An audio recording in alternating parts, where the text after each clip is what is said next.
Jumpa lagi dengan saya Fauzan Laya. Sebelum saya berbagi ilmu tentang ilmu hukum, terlebih dahulu mohon video kali ini di-subscribe, komen, dan di-share kepada publik untuk menjadi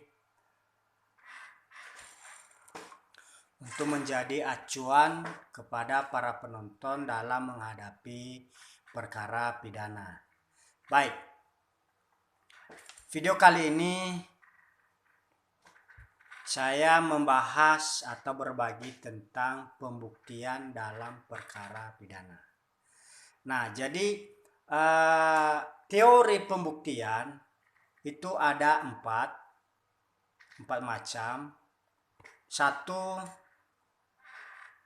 teori conviction in time, yang artinya teori pembuktian yang menyadarkan pada keyakinan hakim semata.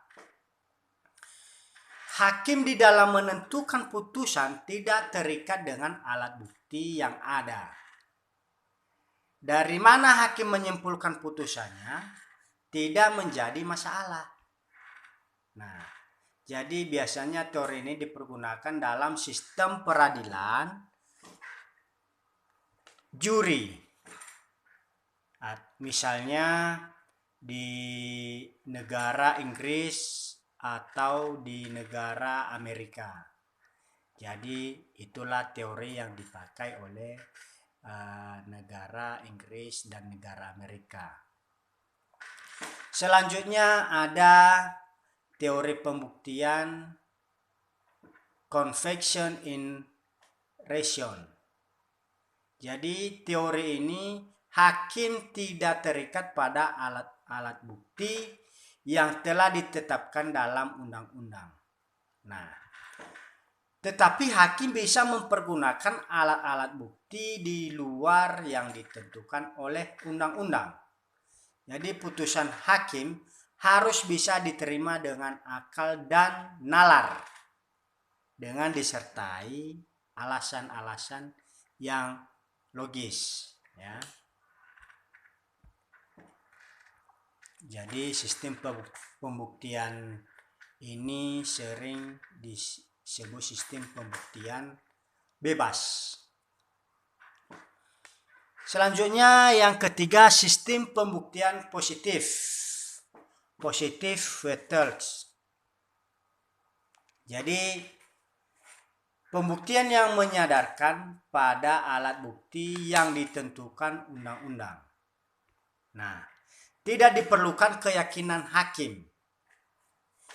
Jadi sistem pembuktian positif ini tidak diperlukan keyakinan hakim. Jadi sistem pembuktian positif yang dicari adalah kebenaran formal, ya. Jadi itu di garis bawah, ya. Yang dicari adalah kebenaran formal. Oleh karena itu, sistem pembuktian ini dipergunakan dalam hukum acara perdata. Ya. Selanjutnya yang keempat, sistem pembuktian negatif. Nah, hakim di dalam mengambil keputusan tentang salah atau tidaknya seorang terdakwa terikat oleh alat bukti yang ditentukan oleh undang-undang dan keyakinan hakim itu sendiri. Nah, jadi saya memakai landasan hukumnya yaitu buku karangan Dr. Andi Hamzah SH, ya, KUHP dan KUHAP. Nah, jadi dasar pembuktian dalam perkara pidana itu berada pada pasal 183 KUHAP. Ya. Yang mana di dalam pasal tersebut hakim tidak boleh menjatuhkan pidana kepada seorang kecuali apabila sekurang-kurangnya dua alat bukti yang sah. Ia memperoleh keyakinan bahwa suatu tindak pidana benar-benar terjadi dan bahwa terdakwa yang bersalah melakukannya. Nah, untuk lebih jelasnya Mari kita pastikan ya.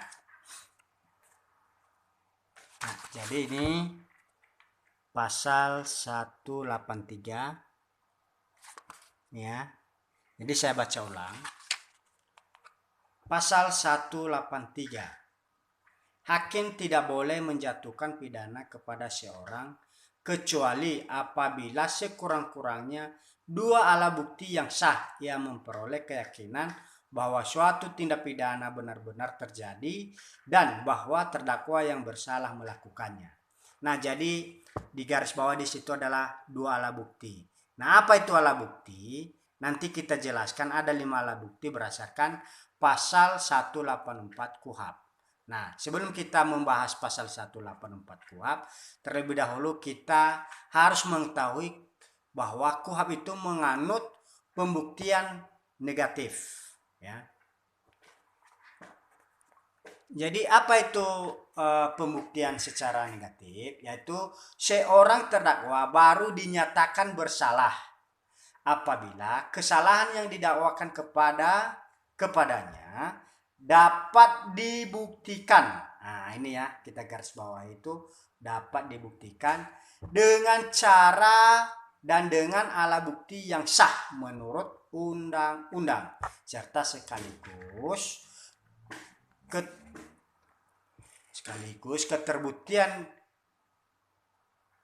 atau kesalahan itu dibarengi dengan keyakinan hati nurani hakim, ya.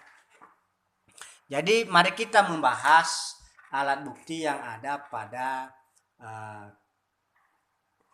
Kitab Undang-Undang Hukum Acara Pidana pasal 184, yaitu di situ ada keterangan saksi, ada keterangan ahli, ada surat, ada petunjuk, ada keterangan terdakwa. Nah, jadi apa yang dibuktikan dalam sidang pidana? Jadi itu biasanya para rekan-rekan bertanya. Nah, jadi yang dibuktikan dalam perkara pidana itu prinsipnya penuntut umum akan membuktikan surat dakwaan dan terdakwa akan membuktikan dirinya tidak bersalah. Jadi itu ya, harus terdakwa atau penasihat hukum terdakwa akan membuktikan diri terdakwa tidak bersalah. Nah, selanjutnya sedangkan hakim akan menilai pembuktian dari penuntut umum dan terdakwa atau penasihat hukum terdakwa. Nah, jadi di dalam persidangan itu dikenal dengan alat bukti keterangan saksi. Nah, apa itu saksi? Nah, kalau saksi itu ada pada pasal 1 ayat 26 KUHP. Jadi kita lihat ya.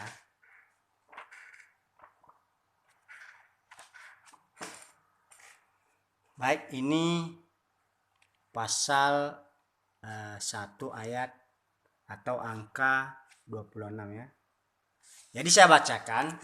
Saksi adalah orang yang dapat memberikan keterangan guna kepentingan penyidik, penuntutan dan peradilan tentang suatu perkara pidana yang ia dengar sendiri. Nah, itu digarisbawahi. Ia dengar sendiri, ia lihat sendiri, dan ia alami sendiri. Jadi ada 3 poin. Ia dengar sendiri, saksi dengar sendiri maksudnya, dan saksi lihat sendiri dengan mata, dan ia alami sendiri, ya, atau dia rasakan sendiri.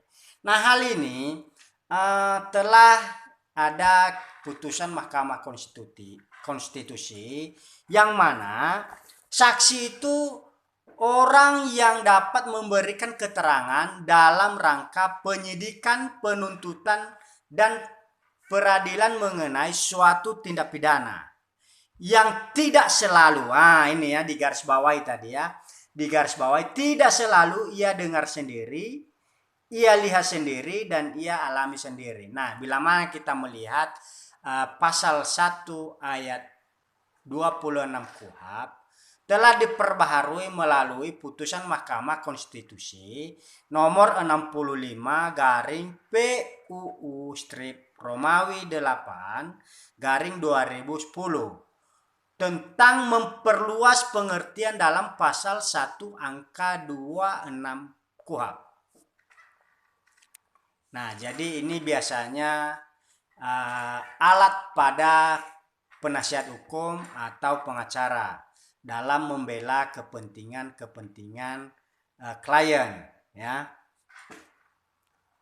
Nah, oleh sebab itu terdakwa juga sangat terbantu dengan adanya perluasan pengertian dalam pasal 1 angka 26 KUHP berdasarkan putusan Mahkamah Konstitusi. Jadi kita kembali ke alat bukti melalui keterangan saksi. Nah, jadi alat bukti melalui keterangan saksi ini berada pada pasal 185 KUHP. Nah, jadi kita lihat ya. Ini saya bacakan. Pasal 185 ayat 1.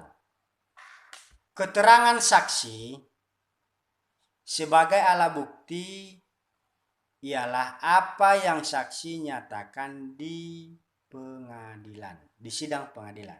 Nah, jadi itu ya. Jadi keterangan saksi itu yang menjadi alat bukti adalah apa yang dinyatakan saksi itu pada sidang pengadilan. Nah, selanjutnya, keterangan seorang saksi saja tidak cukup untuk membuktikan bahwa terdakwa bersalah terhadap perbuatan yang didakwakan kepadanya. Yang dalam bahasa hukumnya ayat 2 ini ya, unus testis nullus testis. Jadi seorang saksi bukan saksi sesungguhnya. Ya, jadi itu di garis bawah ya. Jadi bila mana saksi itu hanya sendiri secara hukum itu tidak sah, ya. Jadi tentu kadangkala di dalam perkara tertentu maka yang melihat atau mendengar hanyalah seorang saksi. Nah, bagaimana hal itu dibuktikan bahwa si terdakwa bersalah? Nah, bila mana saksi yang ada hanya seorang, bisa dikecualikan bila mana ada alat bukti pendukung lainnya berupa petunjuk ataupun bukti surat, ya. Sehingga pasal 185 ayat 2 unus testis nullus testis, seorang saksi bukanlah saksi sesungguhnya, itu bisa dikesampingkan sepanjang ada alat pendukung, alat bukti sah yang lainnya. Jadi itu ya di garis bawah ya. Nah, kadangkala di persidangan saksi itu memberikan pendapat, ya. Jadi bila mana saksi memberikan pendapat di persidangan, itu bukan merupakan keterangan saksi atau itu bukan merupakan alat bukti, ya. Karena pendapat itu hanya logika seorang saksi, ya. Jadi dia tidak melihat atau dia tidak mendengar langsung tentang kejadian yang telah dilakukan oleh si terdakwa. Nah, jadi ingat di garis bawahi, pendapat saksi bukan keterangan saksi, ya. Selanjutnya, saksi itu wajib disumpah atau diambil janji sebagaimana pada pasal 160 ayat 3 dan 4 KUHP. Kita lihat ya supaya lebih jelas. Nah, ini pasal 160 ayat 3 dan 4. Saya bacakan supaya lebih jelas. Sebelum memberikan keterangan, saksi wajib mengucapkan sumpah atau janji menurut cara agamanya masing-masing bahwa ia akan memberikan keterangan yang sebenarnya dan tidak lain daripada yang sebenarnya. Ayat 4-nya, Jika pengadilan menganggap perlu, seorang saksi atau ahli wajib bersumpah atau berjanji sesudah saksi atau ahli itu selesai memberikan keterangan. Nah, selanjutnya ini secara praktek ya. Ada oknum-oknum jaksa penuntut umum terkadang dalam mengungkap sebuah fakta kadang memberikan pertanyaan yang bersifat menjerat. Nah, hal demikian itu dilarang oleh KUHP. Ini ada pada pasal 166 ini saya baca. Jadi supaya tegas saya bacakan. Pertanyaan yang bersifat menjerat tidak boleh diajukan baik kepada terdakwa maupun kepada saksi. Nah, jadi itu sangat dilarang oleh peraturan perundang-undangan. Apabila hal demikian dilakukan oleh oknum jaksa penuntut umum, maka terdakwa atau penasihat hukum memberikan keberatan dengan cara mengajukan interupsi kepada majelis agar jaksa tidak bisa mengajukan pertanyaan yang bersifat menjerat. Nah, jadi siapa saja saksi yang tidak bisa didengar keterangannya atau mengundurkan diri di persidangan. Nah, itu ada pada pasal 168 ini saya bacakan. Kecuali ditentukan lain dalam undang-undang ini, maka tidak dapat didengar keterangannya dan dapat mengundurkan diri sebagai saksi. Jadi di garis bawah di situ tidak dapat mendengar keterangannya. Nah, jadi tidak dapat didengar keterangannya ya. Dan dapat mengundurkan diri sebagai saksi. 1. Itu keluarga, saudara atau semenda dalam garis lurus ke atas atau ke bawah sampai derajat ketiga dari terdakwa atau yang bersama-sama sebagai terdakwa. Nah, jadi gitu ya. Jadi itu tidak boleh didengar keterangannya. Selanjutnya, saudara dari terdakwa atau yang bersama-sama sebagai terdakwa, saudara ibu atau saudara bapak, juga mereka yang mempunyai hubungan karena perkawinan, dan anak-anak saudara terdakwa sampai derajat ketiga.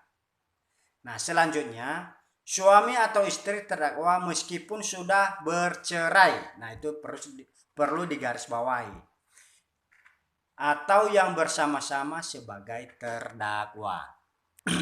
Nah, adakah saksi yang boleh diperiksa tanpa dibawa janji atau dibawa sumpah? Ya, ada. Yaitu diatur dalam pasal 171 KUHP. Jadi saya baca ini ya. Yang boleh diperiksa untuk memberikan keterangan tanpa sumpah ialah 1. Anak yang umurnya belum cukup 15 tahun dan belum pernah kawin. 2. Orang sakit ingatan atau sakit jiwa meskipun kadang-kadang ingatannya baik kembali. Nah, jadi itu orang-orang yang keterangannya diambil di persidangan tetapi tidak dibawa janji atau dibawa sumpah. Nah, jadi perbedaan keterangan saksi yang disumpah dengan tidak disumpah itu kalau dia disumpah itu menjadi alat bukti. Kalau dia tidak disumpah atau tidak diambil janjinya itu tidak bisa atau bukan alat bukti ya. Kecuali keterangan saksi yang diambil keterangannya tidak dibawa janji atau dibawa sumpah bersesuaian dengan keterangan saksi yang disumpah atau diambil janjinya di persidangan. Jadi keterangan beberapa saksi idealnya itu keterangannya sama. Tapi keterangan beberapa saksi yang berdiri sendiri tentang suatu kejadian atau keadaan dapat digunakan sebagai alat bukti yang sah apabila keterangan saksi itu ada hubungannya satu dengan yang lain sedemikian rupa. sehingga dapat membenarkan adanya suatu kejadian atau keadaan tertentu. Nah, jadi itu keterangan saksi yang berdiri sendiri ya. Dalam menilai suatu kebenaran keterangan saksi itu telah dijelaskan rumusnya. Saya bacakan ya. Dalam menilai kebenaran keterangan seorang saksi, hakim harus dengan sungguh-sungguh memperhatikan satu, persesuaian antara keterangan saksi yang satu dengan yang lainnya. Nah, jadi keterangan si A dengan si B dan seterusnya itu disesuaikan. Ada tidak relevansinya. Kedua, persesuaian antara keterangan saksi dengan alat bukti lainnya. Nah, maksudnya persoalan keterangan saksi ini ada tidak hubungannya atau relevansinya dengan alat bukti seperti surat. Nah, jadi di situ dinilai. Jadi di situ salah satu teknik hakim menilai keterangan saksi yang benar. Selanjutnya, alasan yang mungkin dipergunakan oleh saksi untuk memberikan keterangan yang tertentu. Selanjutnya, cara hidup dan kesusilaan seorang saksi serta segala sesuatu yang pada umumnya dapat mempengaruhi dapat tidaknya keterangan itu dipercaya. Jadi maksudnya ini cara hidup dan kesusilaan saksi. Ini terkadang ada, kita ambil contoh, ini ada perkara tindak pidana pencurian ya.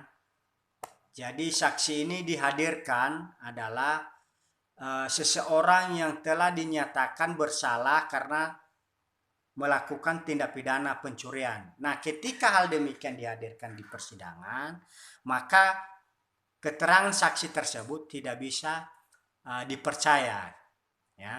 Jadi karena kenapa? Karena latar belakang ataupun kehidupan sosial saksi cacat hukum dengan adanya putusan pengadilan yang ingkrah. Nah, dalam hal pembelaan terdakwa atau penasihat hukum, di penasihat hukum terdakwa dapat mengajukan saksi yang meringankan atau adecar ya. Jadi selanjutnya, sesama terdakwa tidak dapat menjadi saksi ya. Jadi itu harus digarisbawahi. Namun secara praktek ini sesama terdakwa itu dijadikan sebagai saksi. Namanya itu di praktek di persidangan saksi mahkota ya. Jadi keterangan saksi, penjelasan keterangan saksi telah selesai. Sekarang kita penjelasan tentang keterangan ahli ya. Jadi tadi kan ada 5 alat bukti. 1 keterangan saksi, kedua keterangan ahli ya. Jadi kita sekarang membahas keterangan ahli. Keterangan ahli, keterangan yang diberikan oleh seorang yang memiliki keahlian khusus ya tentang hal yang diperlukan untuk membuat terang suatu perkara pidana guna kepentingan pemeriksaan. Jadi keterangan ahli ini berada pada pasal 1 angka 28 KUHP. Jadi lebih jelasnya kita buka ya. Nah, jadi ini pasal 1 angka 28. Saya bacakan supaya jelas. Keterangan ahli adalah keterangan yang diberikan oleh seorang yang memiliki keahlian khusus tentang hal yang diperlukan untuk membuat terang suatu perkara pidana guna kepentingan pemeriksaan. Jadi yang menjadi alat bukti keterangan ahli adalah keterangan ahli apa yang seorang ahli nyatakan di persidangan pengadilan. Jadi hal demikian diatur pada pasal 186 KUHP ya. Jadi tujuan ahli dalam memberikan keterangan untuk menjernihkan duduknya persoalan ya. Jadi itu terletak pada pasal 180 ayat 1 KUHP. Nah, jadi kita lihat ya. Nah, ini 180 ayat 1 saya baca. Dalam hal diperlukannya untuk menjernihkan duduknya persoalan yang timbul di sidang pengadilan, hakim ketua sidang dapat meminta keterangan ahli dan dapat pula minta agar diajukan bahan baru oleh yang berkepentingan. Nah, jadi setiap orang yang diminta pendapatnya wajib memberikan keterangan ahli demi keadilan, ya. Jadi itu ada pada pasal 179 ayat 1 KUHP. Nah, jadi itu yang di garis bawah, ya. Ahli demi keadilan. Jadi catatan dalam keterangan ahli itu perlu kita ketahui ada pada pasal 133 KUHP. Yang mana ahli adalah keterangan dokter kehakiman. Sedangkan dokter umum bukan ahli. Ya, jadi itu di garis bawah, ya, dokter umum itu bukan ahli. Selanjutnya, jika terdakwa atau penasihat hukum atau pengacara terdakwa keberatan atas keterangan ahli itu berdasarkan, maka hakim memerintahkan penelitian ulang. Jadi hal demikian ada pada pasal 180 ayat 2. Ya, saya baca. Dalam hal timbul keberatan yang beralasan dari terdakwa atau penasihat hukum terhadap hasil keterangan ahli sebagaimana dimaksud dalam ayat 1, hakim memerintahkan agar hal itu dilakukan penelitian ulang. Jadi itu hakim memerintahkan untuk melakukan penelitian ulang. Nah, penelitian ulang dilakukan oleh instansi semula dengan personil yang berbeda dan instansi lain yang berwenang untuk itu. Nah, hal demikian diatur dalam pasal 180 ayat 3. Ya. Saya baca. Hakim karena jabatannya dapat memerintahkan untuk dilakukan penelitian ulang sebagaimana tersebut pada ayat 2.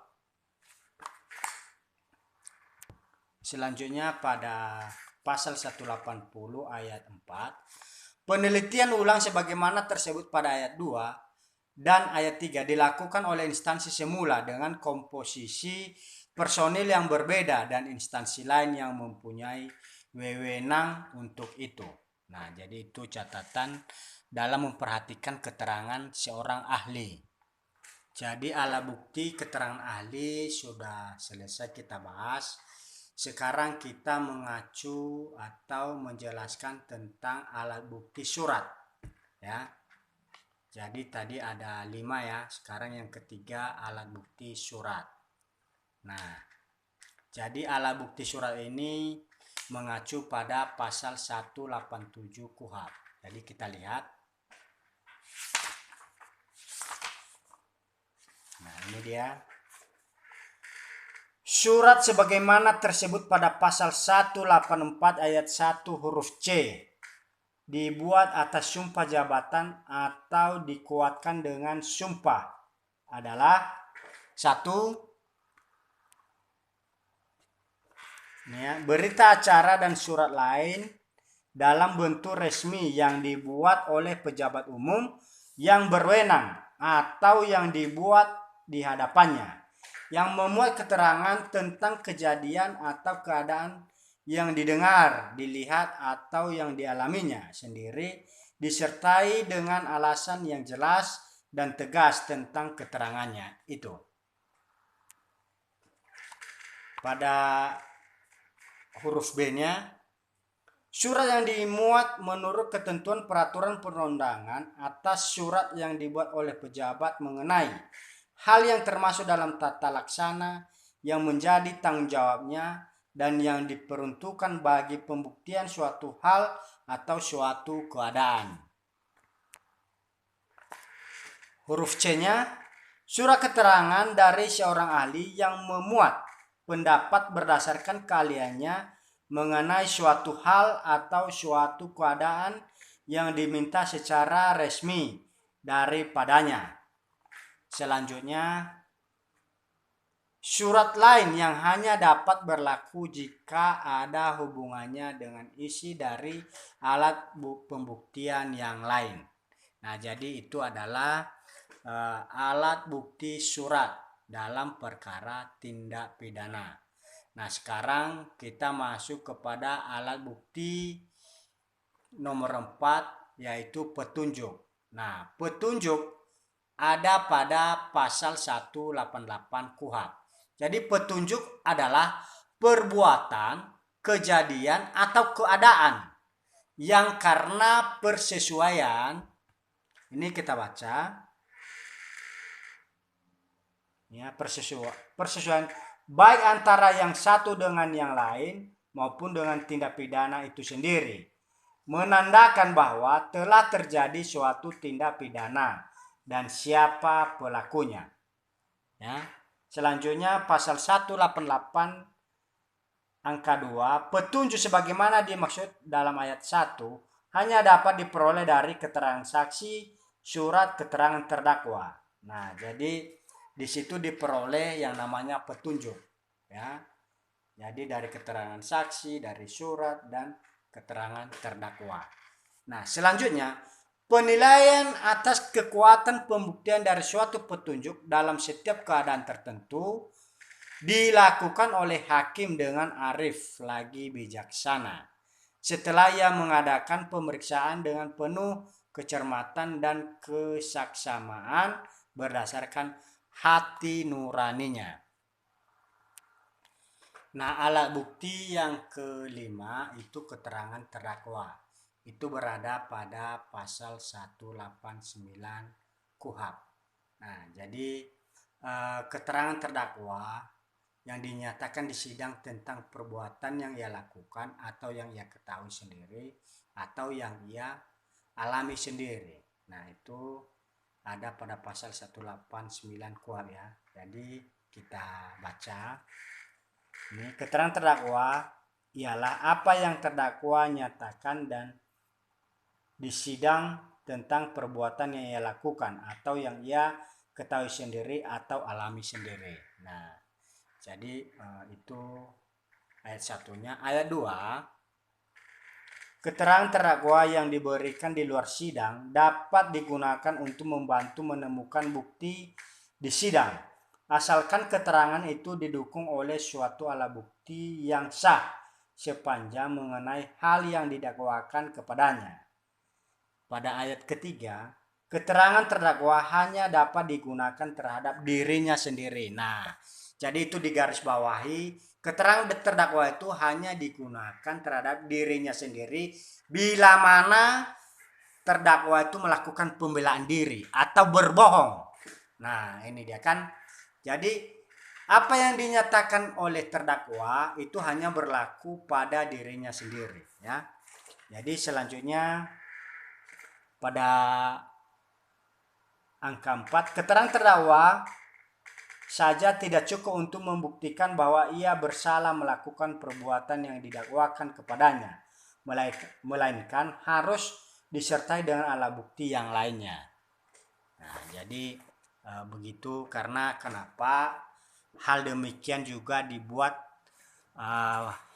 bahasa atau kalimat keterangan terdakwa ini kadangkala secara praktek hukum ini ada yang dikambing hitamkan. Ini bahasa orang-orang awam ya, dikambing hitamkan. Si A yang melakukan perbuatan tindak pidana, ya, ini contoh, si A melakukan perbuatan tindak pidana. Karena si A ini adalah orang yang bermarwah, orang yang mempunyai uang atau orang kaya, maka si B ini dikambing hitamkan. Nah, jadi ada bahasa-bahasa di luar persidangan supaya si B ini mengakui perbuatannya. Perbuatan seakan-akan si B yang melakukan perbuatan tindak pidana. Nah, oleh sebab itu ada di dalam pasal 189 huruf angka 4 tadi menyatakan keterangan terdakwa saja tidak cukup untuk membuktikan bahwa ia bersalah melakukan perbuatan yang didakwakan kepadanya, melainkan harus disertai dengan alat bukti yang lainnya. Nah, jadi begitu. Jadi jangan nanti karena sudah mengakui perbuatannya itu serta-merta. Nah, kita belum tahu siapa aktor dalam melakukan atau dalam suatu tindak pidana tersebut. Nah, jadi ini para penyidik dan para jaksa penuntut umum harus jeli dalam mengungkap sebuah peristiwa atau sebuah perbuatan tindak pidana. Nah, jadi pembuktian dalam perkara tindak pidana untuk kali ini kita sudahi. Untuk lebih jelasnya bisa menghubungi saya ke nomor handphone atau nomor WA. Saya sebutkan 0813 65500 509. Sekali lagi agar dicatat 0813 65500 509. Nah, jadi sekian dari saya. Semoga video kali ini bermanfaat buat para penonton.